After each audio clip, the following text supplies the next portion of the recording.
Қазақ елі сіздерді 1 наурыз мерекесімен құттықтай отырып, алғыс айту күнімен өзімде алғыс айта кетем.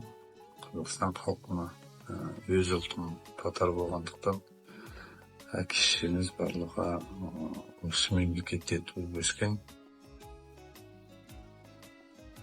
Біз осы енді мемлекетте туып өскеннен кейін бәріміз қазақша сөйлейміз, қазақша мектепте оқыдық, жоғарғы оқу орнында оқыдық. Ел аралық, ұлт аралық болғаннан кейін, мемлекетіміз әр ұлтты болғаннан кейін, және де мемлекетіміз Қазақстан болғаннан кейін, оның ішінде тіл байлығы біздің сөйлеу қазақ тілі болғаннан кейін, әркіммен қазақша сөйлеуге міндетті. Және де осы мемлекетте тұрып жатқан қазақ халқына алғыс айтуға да міндеттіміз. Бұл әркім басқа мемлекеттердің бар, енді көзқарасы айтуы да жаңағындай бөліп барып жататын.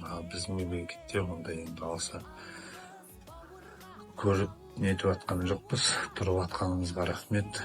Осы мемлекетте жұмыс істеп, өніп бала шағамыз тарауда.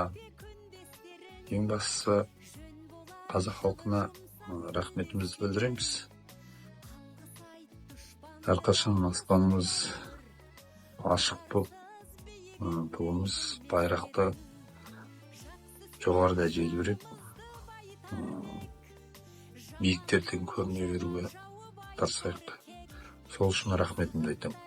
Жатқан дүние